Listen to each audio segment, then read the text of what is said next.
it's all about being a servant. It's all about caring for the people. I want to make sure that people are safe. And even in times where I know we're going to get thumped, it's like, dude, you got to stay on mission. You got to stay, you got a storm to talk about.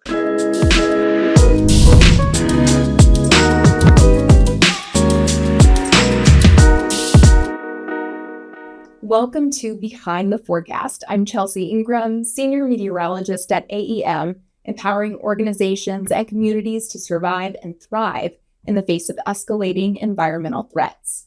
When severe weather threatens, most people have one instinct: get to safety.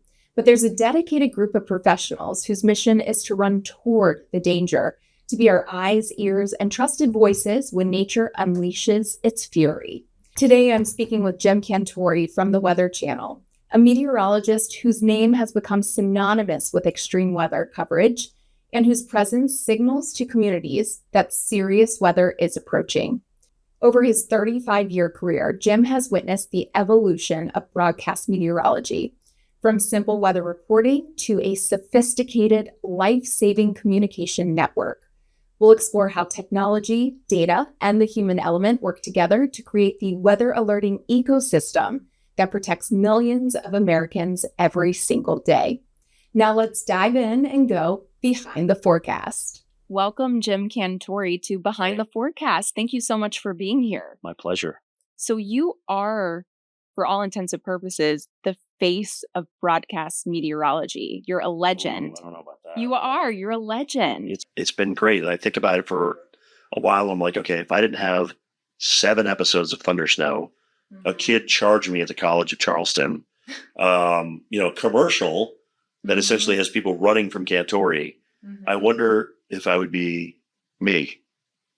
I still have my attributes, but those kind of highlighted those things. So I think I've been as lucky as I've been talented, if that makes sense. So your father once told you you're going to have to wake up for the next 50 years and love what you do. Is that still true? That was the moment it all changed. That's when he said, "What are you going to do for the rest of your life?" And I said, "I don't know, Dad. I'm going to be an electrician or a fireman. Both very respectable jobs." He goes, "Why don't you go study the weather? You're like a freak when it snows. You leave the barn light on, you go shovel walk for your mother." And then he said, like you said, you have to wake up for the next 50 years of your life every day. You better love what you do. I was like, wow, that's a great idea, Dad. Did you foresee yourself being the voice that people turn to during emergencies? No, I didn't know where it was going. My first 2 job offers were Twin Falls, Idaho, and Yakima, Washington. I just went to Boise, by the way, and I loved it. I'm like, oh my gosh, why didn't I take this job? Anyway, everything happens for a reason. Yeah. So, no, I didn't see that at all.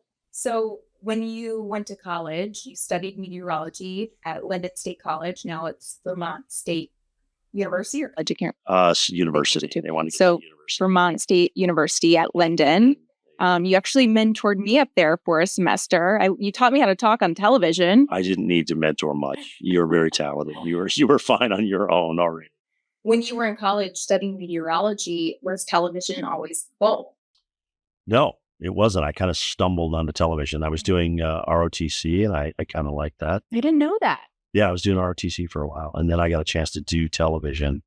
I was like, ooh, this is kind of fun. So we'll go kind of back to when you first started at the Weather Channel. I jumped ahead a little bit. Sorry about that. No, you're fine. When you first started, how were people, your audience, outside of, viewing you, watching you, how were they getting their weather information back then? And how has that also changed? Well, there was no, app on your phone because there was no phone that we used to, get information off. We would call people on a dialing phone. Mm-hmm. And I did this thing called 1-900-WEATHER, where it would call you if we got a hurricane warning or a tornado warning or a watch. You'd be able to program in which things that you wanted, flood warning and things like that. Okay. So that was kind of the beginning of, we can turn this into an app, eventually. Yeah. But it was a phone call on your phone. To landlines. Yes, to landlines. Wow. So, that's certainly something. But then, of course, comes the phone. And as you know, we have fought this battle. You cannot do a whole day with an icon, with a 20% chance of precipitation, thunderstorms. Some of which could be severe when it's a 95-degree day. You tend to have lighter pops, if you will, percentage. And all of a sudden that one's right over your house. The lightning strikes your house, and the rain is so heavy it like floods your yard. It's like, wait a minute, they didn't call for that. Mm-hmm. Well, that's because the icon doesn't show up with a thunderstorm right for your exact address. Yeah. Exactly. Yeah. So, I hope we get to that kind of hyper locality. Mm-hmm. At some point, there's no reason we shouldn't be able to, but right now, an icon does not tell you everything you need to know, which is really kind of a great segue to what I consider the weather enterprise. Yeah. It's NWS, it's Hurricane Center, WPC, SPC, CP, and us as broadcasters. And you can't leave out the modelers. Yeah. Okay. And the research sensors, folks, the all of that. knobs, everything. The Kokura stations, the people that take the measure, all of it. That is our enterprise. Yeah. And that's really important that we keep that together and functioning if we want to advance what we do. So, and keep saving lives. Yeah. All right. So you've spent a lot of time broadcasting from the storms. Let's talk about one of the biggest events, if you will, that you covered that were, 20 years. This was 20 years ago. Hurricane Katrina. What was that like for you? That was a game changer just because of the fact that, people don't realize I started in Florida when it was just coming out of the Bahamas and developing. It developed all the way across Florida. Yeah. That's how weird and wild that storm was. And then we drove after we did our coverage that night, the next day, all the way up through Florida and into Mississippi. So going into the meat of this hurricane, we were exhausted. Mm-hmm. But then standing in Biloxi with all these casinos, because in order to gamble in Mississippi, you had to have them offshore. That made it legal, if you will. Okay. So now I've got all these floating casinos out here. Yeah. Right. So I start looking at these and saying, okay, so if we get 25 foot of storm surge, this isn't going to float. The wave is going to be over the top of it. Mm-hmm. And the mayor at the time, AJ Holloway, comes down and goes, Jim, you're scaring everybody. I'm like, good. Yeah. Good. That's that's exactly what's going to happen. It's a Saturday. Everybody's here. It's the weekend. And then finally by Sunday, here comes the evacuations. And then Monday morning, all hell broke loose with historic storm surge. Just wild. Wind. And going through that just for hours and hours because it was so big. The front end of it versus the back end of it. The whole state of Mississippi was knocked out of power. So it was crazy. But to go through that with 450 of our heroes at one of two armed forces retirement homes in the United States, one's in DC, the other one's in Gulfport, was pretty amazing because, you kind of find out what you're made of a little bit because, we're supposed to be doing all this TV. Well, the satellite truck's knocked out. And these guys are all on the first floor with their meds, their food, the water. A lot of them are invalids and they're in these electric battery powered wheelchairs. You got to carry those upstairs now that you've lost power. And there are, those plastic stairs that are all sweaty and condensation forming on them. So, that's what we did. So our mission was not about broadcasting. At least mine wasn't. It was about helping out the Navy Seabees that were there. Thank God they were there to get all these guys upstairs. We didn't lose a life. It's incredible. Not one. You've kind of covered sometimes you have to ring the alarm and it's necessary. How do you balance though when it's time to ring the alarm versus, just a warning? Ring the alarm as in get out of harm's way. Is that what you're saying? Okay. Yeah. So my boss usually does that for me. Okay. Ian, they came into Southwest Florida, just a few years back. That was the one that almost took me off my feet. We were right in the eye wall of that thing. Okay. So it came in at Fort Myers and we were up in Punta Gorda. So we really dealt with the northern and the western eye wall with that. Wow. The good news is we didn't flood because it went south of us as opposed to north of us. So we didn't get the surge coming into Charlotte Harbor. Mm-hmm. All right. But we got the wind. Holy smoke, did we get the wind. This thing was a developing Cat 4 on its way in, right? So that's the only time I almost came off my feet. But sometimes the adrenaline is just pumping so bad, you just want to Yeah. Go through it and Yeah. show everybody. Yeah. And my boss goes, Jim, that's enough. That's enough. It's time. Get inside. Mm-hmm. And as I was making my way in, we got some kind of mesovortex in that eye wall. And I almost went there. If there was not a stop sign, I don't know. You realize Right. most of your life you're running towards the bad weather when everyone else is running away from it. That is. They do, but you know what? It's interesting too, because this was not a good deal for me. Sure. Because Craig Fugate, who I respect immensely, started off director of emergency management in Florida. Mm-hmm. Then he went to be the FEMA administrator. And, and he always asked me, Jim, why do you stand up there?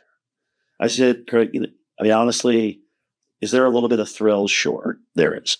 But at the end of the day, if I ask people to leave, I want to show them why I asked them to leave. And I'm making pretty smart, calculated risks here. Nothing's a panacea, Chelsea, nothing. Mm-hmm. But I think I'm in and out when I need to be. How do you get your audience to understand the importance of when it's time to take action? Because sometimes we even see you standing in floodwaters. That's calculated risk. So, okay. So if you're talking about, oh gosh, now I can't remember the storm. I've only done 115 of them. Yeah. But I went back to Punta Gorda for, gosh, what is that doggone storm that just went down there? Oh, it was Milton. It was Milton. Okay. So we were in a parking garage. Mm-hmm. Our vehicles were parked on the third floor. It looked like I was standing in the middle of the water, but I wasn't. Mm-hmm. And as a matter of fact, to my boss's credit, she goes, Jim, show everybody where you are, because I am getting, social media. Social media runs the show now, by the way. Just saying. Yeah. It runs the whole damn show. Mm-hmm. And she goes, show everybody, because people think we're putting you in floodwaters. Mm-hmm. I said, we're not. I'm not even in one. So I panned down to my feet. I said, look, I'm standing at the edge of the parking garage. It slopes up. And then you can see. Right. And you can see where we're going to retreat as the water comes in. And then, of course, it stops. So we got the chance to stay right there. And then. But it's like, okay, well, back to you, because I just used all my time explaining why I'm here and what I'm doing.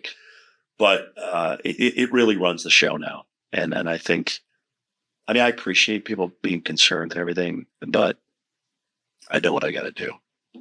You've dealt with a lot of viral moments throughout your career. So my question here is, how do you mentally process what's going on when someone's coming into your live shot or something like that, and then keep going and keep broadcasting? There's always people jawing at you. Yeah. Whether they're drinking or just honking the horn, whatever they're doing. But this one kid at the College of Charleston, I could tell he was kind of jawing a little bit. So I you just have a sense that mm-hmm. maybe, just in case. Mm-hmm. So I was doing my broadcast and I just caught him out of the corner of my eye coming at me. So it was just kind of this quick drop target, finish the broadcast, and help him up. Now, of course, I missed the target, or he wouldn't have been able to block. Yeah, seriously. Okay, the earrings, hit there. You're not moving after that. So, but it was a good blow. It definitely bruised him. But what was awful is the next day, all these TV stations gave him 15 minutes of fame.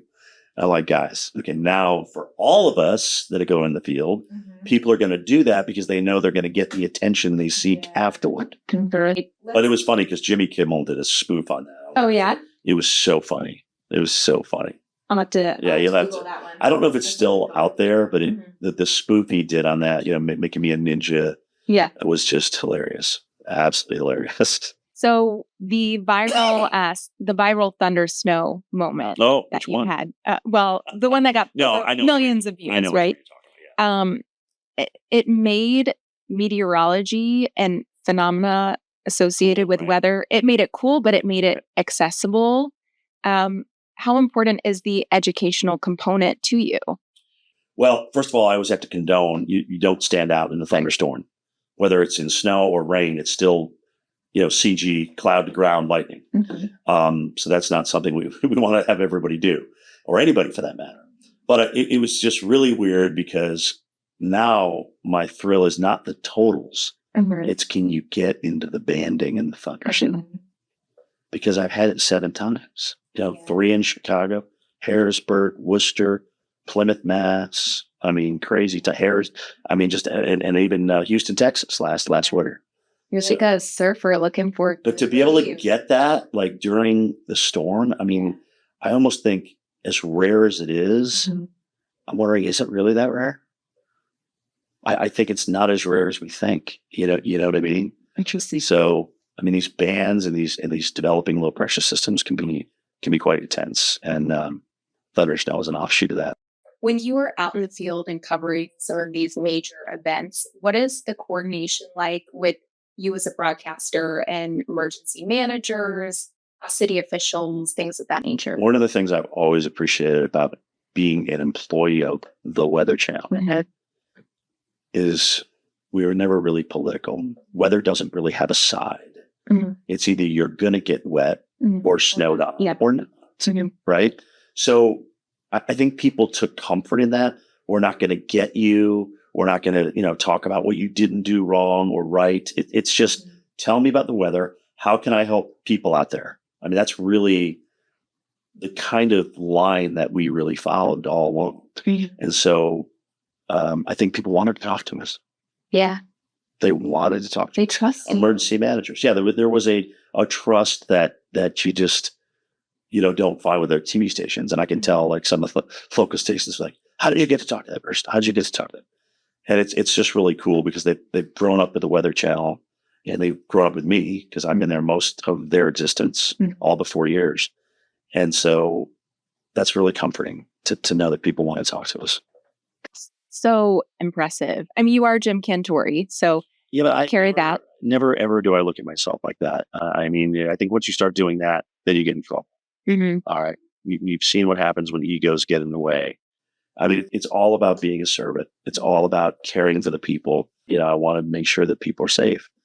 And even in times where I know we're going to get thumped in North Georgia, it's like, dude, you got to stay on mission. You got to stay. You got a storm to talk about, like Helene. Helene was supposed to come right up 75 and nail Atlanta, and thank goodness it didn't. But I'm really upset that it went where it went because North Carolina got flooded. That was kind of the nail in the coffin. Yeah. So I mean, you're damned if you do, you're damned if you don't in a situation like that.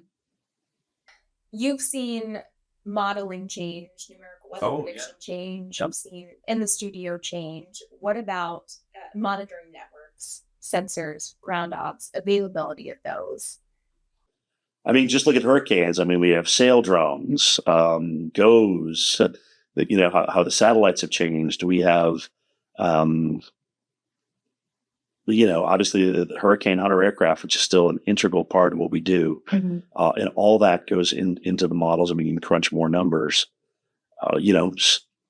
special soundings. I still think we'll be able to do some of those if we need them, to get, okay, well, what's this trough going to do as it comes through central or north central United States or north central North America? At least I hope we can. But yeah, we can't give up on the modeling. I don't know if we're ever going to catch the European. I mean, they just actually, as of the other day, they just released their AI model. So, and that's going to be a whole new arena for us. I mean, are they going to outperform the regular global models at some point? I think once they learn, they may actually do that. And the Europeans are coming open source too. Yes, which is great for all of us. It really is, because it hasn't been accessible to everyone. No, it's expensive, and we give away our model for free. Why can't because it's all about saving lives.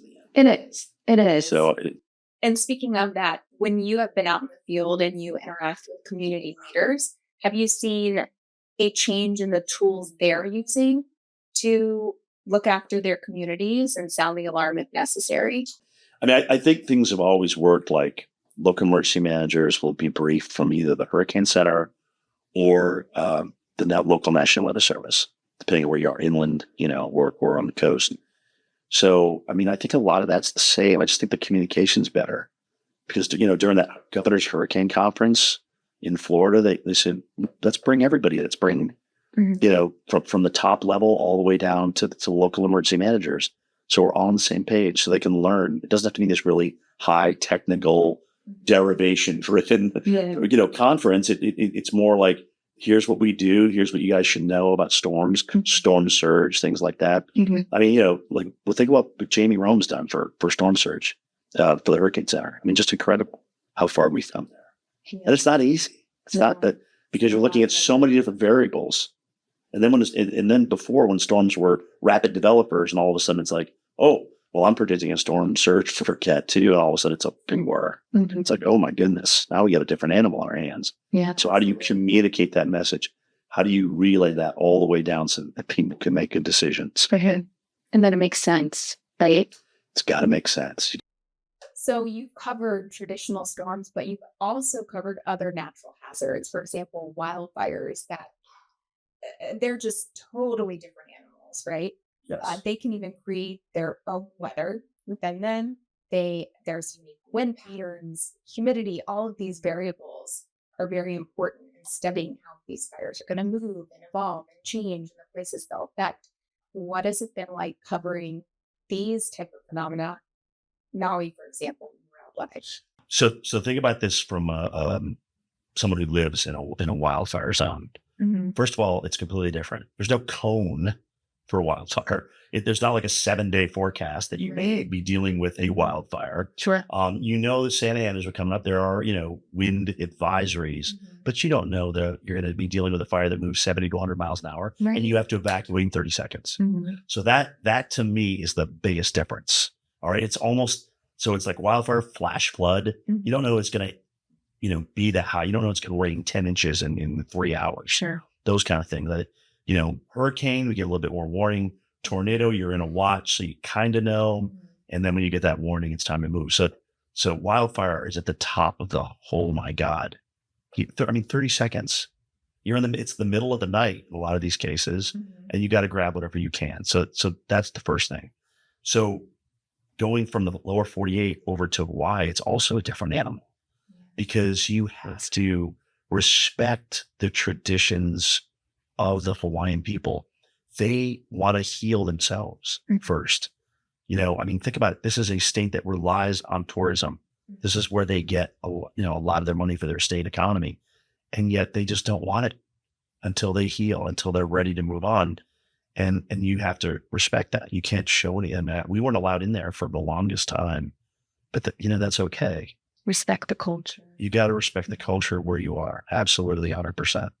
So that was the biggest challenge about Maui, because I just wanted to show everybody how powerful, you're the meteorologist. Yeah. How powerful is this storm? What is it like dealing with a fire that moves at 70 to 100 miles per hour? But they lost souls in that area, and they wanted to honor them and deal with it on their time.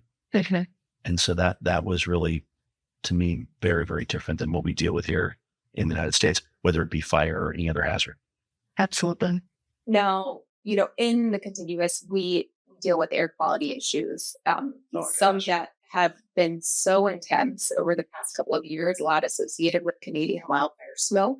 Right. How do you explain this and explain the science behind it and the hazard and health information as a broadcast meteorologist?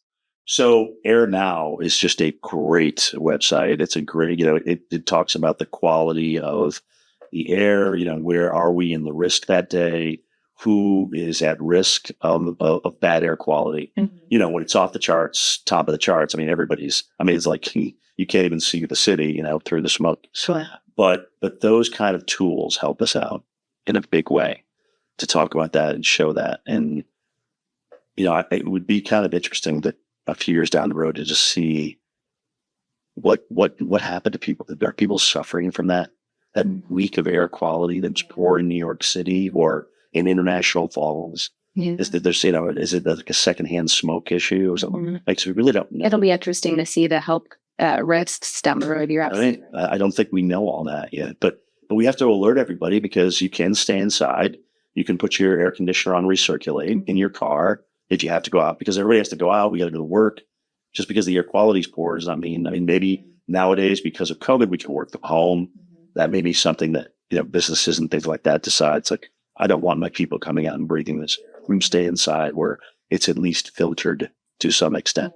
So we can make filters that filter out some of these particles. Yeah, I know even some big facilities, they have air scrubbers they bring in. They close dampers on their HVAC systems, Yeah. trying to be as preventative as possible.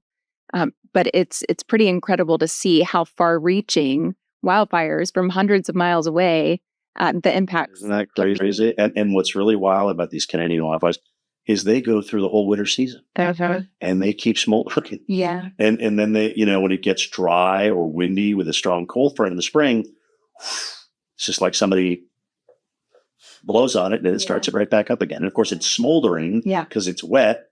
So now you've got this, just massive amount of smoke that comes down with a cold front. So extreme heat also a phenomenon that we deal with, and Which is the number one killer. People don't understand that. it's one of the deadliest ones, Yes. right? So there's a lot of technical terminology along with it that we talk about as meteorologists, including the heat index, feels like temperature, and excessive heat warning. How do you communicate the complexity of this? Me personally. Why you I personally? mean, when you think about the fact that your body's at 98.6 Mhm. and the heat index is going to be 107, okay, so that's already a good way to, you have to cool down your body to a temperature that's it's comfortable in, and 107 degrees is not it. Yeah. So you can't go out and run that 5 miler during the maximum heating of the day. You got to limit your exercise. Plus, what goes along with those high heat indices is poor air quality. Usually, all right, you've got trapped ozone and things like that. So you can kind of kill two birds with one stone a lot of times with air quality and heat index, because they do kind of go hand in hand. Drought conditions affect everything from agriculture to water restrictions, fire risk, but they develop over weeks, also over years. In your career, how do you communicate long-term weather patterns versus immediate threats? I am more concerned about the flash drought. The kind of flash droughts that we get. I mean, after Helene and the pre-existing conditions, the antecedent conditions nailed Western North Carolina with 30 inches of rain, it dried out. It was bone dry up there. So they actually went from super saturated rainfall, just gutted with flooding, to all of a sudden dry, where, guys, with all the timber we got down, because there was a heck of a bunch of blowdowns, now you got a fire risk. Yeah. And that's how quick stuff is changing. This spring, we had a lot of strong, windy, low relative humidity cold fronts that came down and dried out fuels very quickly. I mean, you could get an inch of rain on Monday, and by Friday, you had high fire danger ahead of the next run. That's how quick stuff dries out. Mm-hmm. So, I mean, that's what's crazy in terms of the short term. Long term, we have the things like the drought monitor and the Palmer drought index. How deep is that soil moisture? Is it 3 inches deep? Is it 36 inches deep? Sometimes those kind of things can help. But it's that flash drought that's driving us all batty. And even the West, we've had 3 above average seasons in California in terms of snowpack and some rainfall, especially in the northern part of the state. But now it's dry and now it's hotter. It gets hotter every summer now. So we've dried out all those fuels that have come up and sprouted in the spring. So now you actually wind up with a worse condition than when you started with, even though you got above average rainfall from the previous winter. So you have to look at all that kind of stuff. So many variables. That's why, fire season is year round now, Chelsea. Yeah, it is. It's not. It's become that. Certainly some parts are more active than others. I mean, for goodness sake, we were looking for the new year and after Christmas at what happened in Southern California, right? And I mean, usually Santa Ana season is over by then. That wasn't the case this past year. Goes back to 1986 again. When I had a full head of hair. When you had a full head of hair and you were starting out at the Weather Channel. What tools did meteorologists have back then compared to what's available today? And has this changed your ability to alert and inform the public? Well, we still had the models printed out, the LFM and the NGN. There wasn't much. Yeah. Okay, there was no high resolution models. There's no looking up tropical tidbits or whatever on your phone. It was all right there. So everybody had the same stuff. Okay. And you had to just, use recognition a little bit more. Maybe this looks familiar. Teleconnections, things like that. Sure. This is happening in Europe. That usually means a trough here or ridge here, those kind of things. So a lot more forecasting based on, analogs and things that have already happened. Mhm. Now, there's still that, but you have models that are, okay, let's go back to 1986. The 10-day forecast was basically not usable. Mhm. Now, I think a 5-day forecast is unusable. To give you an idea of where we've come. 7 days is actually pretty good at times. There are times when it's bad. But a 7-day back in 1986, you wouldn't even think about talking about that. For sure. So even the Hurricane Center has gone from a 3-day forecast to a 5-day forecast to a 7-day cone. Or not cone, but a 7-day outlook because of the higher confidence and ability of the models. Mm-hmm. So we've just gotten better with faster computers with more confidence coming out. Today, we have a massive intelligence network. There's, as you mentioned earlier, the National Weather Service, there's consumer weather apps, emergency alert systems, there's social media, as well as private volunteer public observation networks, even private forecasting services. How does all of this work together? And talk to us about your very important role in it. I'm just a part of the wheel, right? I mean, the Great Weather Enterprise rolls along, but any kind of data that's gathered or things like that, we'll either see it on social media. I mean, one of the things I think is totally underappreciated is the Skywarn spotters, the amateur radio guys and gals. Totally underappreciated.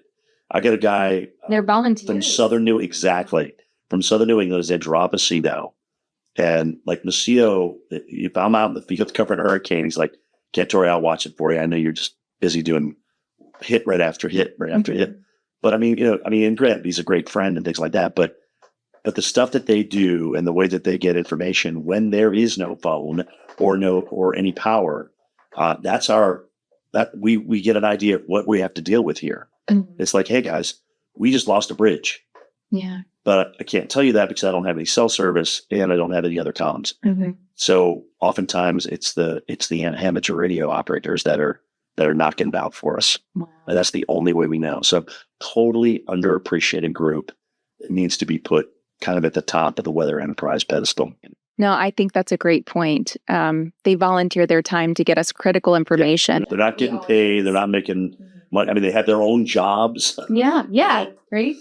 They just come off of what they're doing to kind of help the whole thing, the whole system run better.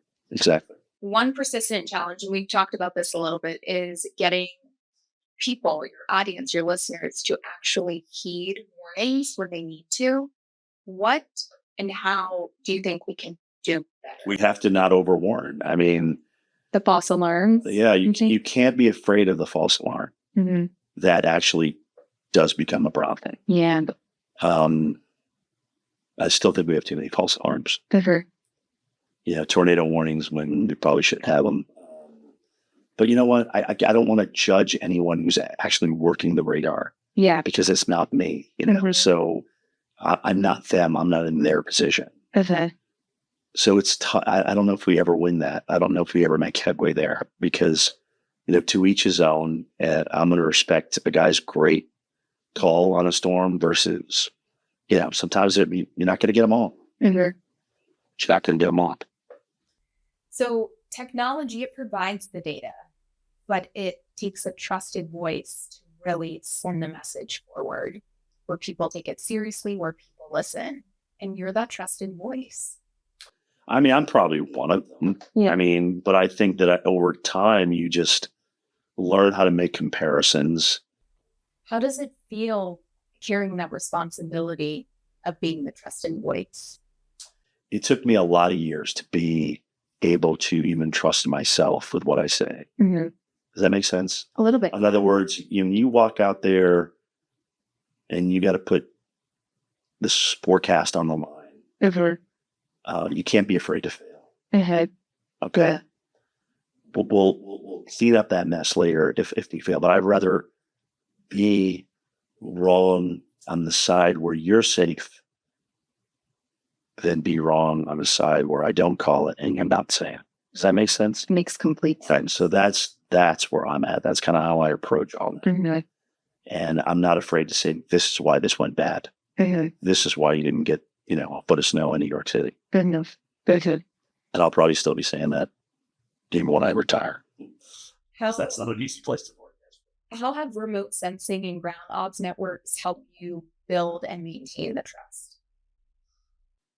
I think they've gotten better over the years. I mean, sometimes ASOS was, ridiculous. But one of the things I like are these mezzanets. That's it. I mean, New York's got one. Oklahoma's got one. Oh my gosh, I'm sure Louisiana, I think, has one now.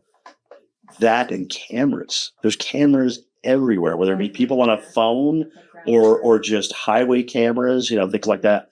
When you can use trees to show people you got to take this warning seriously, your job is so much easier because as humans, we want, okay, so you tell me there's a tornado warning, but how bad is it? Because you always tell me there's a tornado warning, and most of the times we don't get it. But if I can show you that, now you don't need that second line of, well, maybe I should react, maybe I shouldn't. Oh crap, there it is.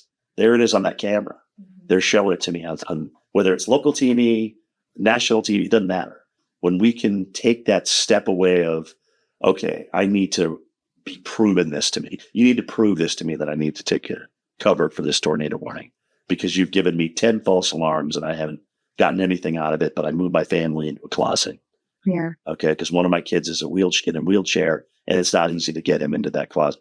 So, make sure you can prove it to me. And when we can do that, the cameras that we have out there, or even like you said, remote set, all of a sudden we get a gust on one of these mezzanette stations, 85 miles an hour. Yeah. Oh my God, that's legit. Yeah. Because we know there's a storm around and we can verify it. Absolutely. So social media has changed the landscape of so many things in the world, but also weather, how you receive weather information. There's so much out there. Yes. Sometimes it's misleading, sometimes it's inaccurate, sometimes it's incorrect. Has this influenced how you communicate on social media? I mean, first of all, I'll only post pictures that I trust. Sure. If I know the person, then I'll put them out there. Or if I know somebody who knows that person, I'll be like, okay, so they're legit. My Twitter or my X is essentially how I'm feeling about a storm situation. And it really helps because I can sit down at 3:00 in the morning and I can write how I'm feeling about a certain situation. Then I kind of, develop a succinct thought and I just go in and execute it on the air. That's really helped me out. And there's like 2 or 3 posts in the morning. Sometimes they're a little winded. Sometimes they're a little technical, but I think people get, and if they ask me, Jim, what does that mean? I'll take the time to explain it to them. I can't get to everybody, which sucks because you feel like you put this out there. Now you can't leave it hanging. But sometimes you just can't because all of a sudden you walk into a squall line coming into Chicago. Yeah. Instagram is like, they wanted us to be more, show them your family. What do you like outside of work? What do you do? What are your hobbies? Okay. So that's on Instagram mostly. But a little weather too. Speaking of your family, how do they feel about you running into the storm? It's from the time, Christy and Ben were born. I mean, that's what you've been doing, and Tammy, so it's a part of the Weather Channel, when she first came up, before she got ridden with Parkinson's disease, she understood it. She always knew when I had to go out, I had to go out. So it was pretty easy, but it's not always that because you're going into crap. God only knows when you're going to be home. Chelsea, back 10, even 20, let's just use 20 years ago, Katrina. I mean, I was out 17 days before Katrina. 17. You have been a mentor of mine for almost 15 years now. So are you chuckling? You really have. I've looked up to you for such a long time. I appreciate that. For aspiring broadcast meteorologists, those that want to go into television, what advice would you give them? You got to be true to yourself. Is this what you really want to do? You have to be thick-skinned, but be authentic. Be true to yourself. Yeah. Realize that you're serving the people. Serve them. Go out and give that forecast as best as you see it. And you know what? If it doesn't work out, tell them why it didn't work out.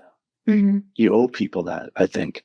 I think that's one of the most incredible things that I've heard you say today is that you have to be okay with being wrong sometimes. Yes, you can't be afraid of being off. But one of the, John Hope always told us, the late great John Hope, everybody's grandfather on the Weather Channel. God, I love that man. Mm. He taught me so much. And it wasn't always pretty. Even. But he said, Jim, you have to say what you know. You can only say what you know. Yeah. You can't just guess. You have to only say what you know.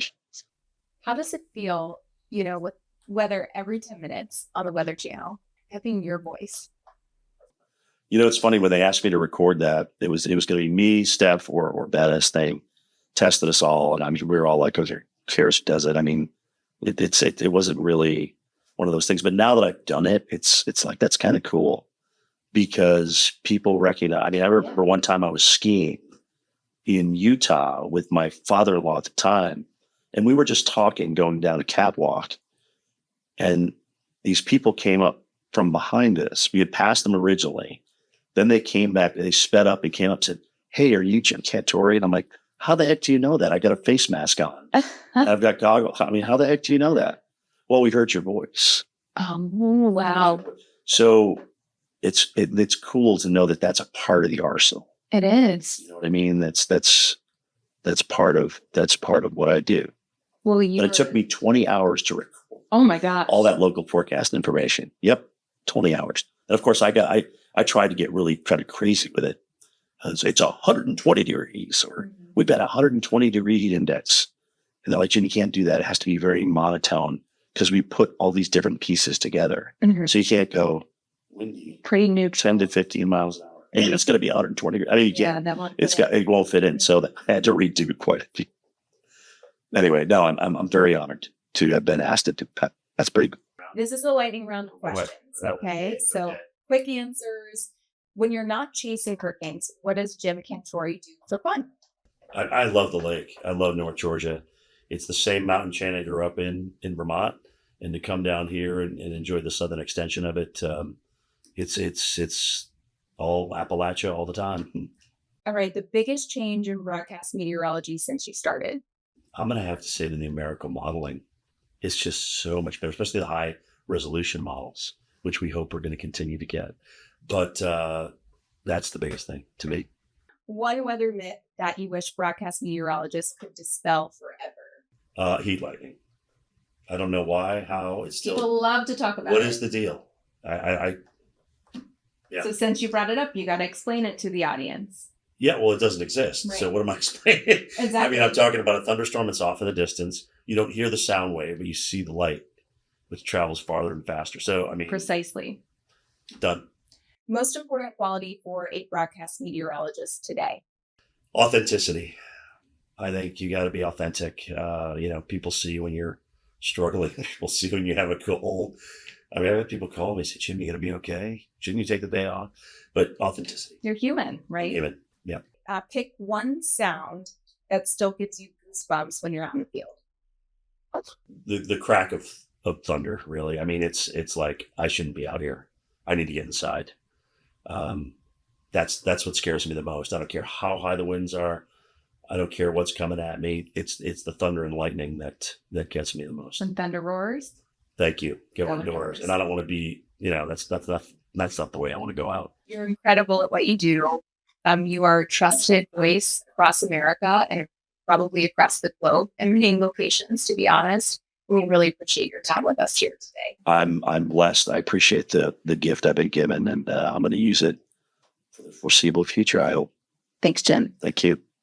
That's a wrap on this episode of Behind the Forecast. It's been inspiring to hear about Jim's journey into this life-saving profession and the motivations that drive him to charge into the storm as others are fleeing. Also, huge thanks to Jim for sharing his insights on how broadcast meteorology has evolved over the course of his career to become such an important part of our weather alerting system. If you enjoyed this episode, please subscribe and leave us a review. But it's also important to remember that broadcast meteorologists like Jim are just one part of a comprehensive weather alerting network designed to keep you safe. In our next episode, our guest will be Bernadette Woods-Plackey, the chief meteorologist for Climate Central. In addition to being an Emmy Award-winning broadcast meteorologist in her own right, Bernadette has become the go-to expert for the media professionals, like broadcast meteorologists, trying to understand the intricate connections between climate and weather. Bernadette will take us behind the forecast to explore these important connections, as well as her personal journey from broadcast meteorology into climate science. We'll see you next time.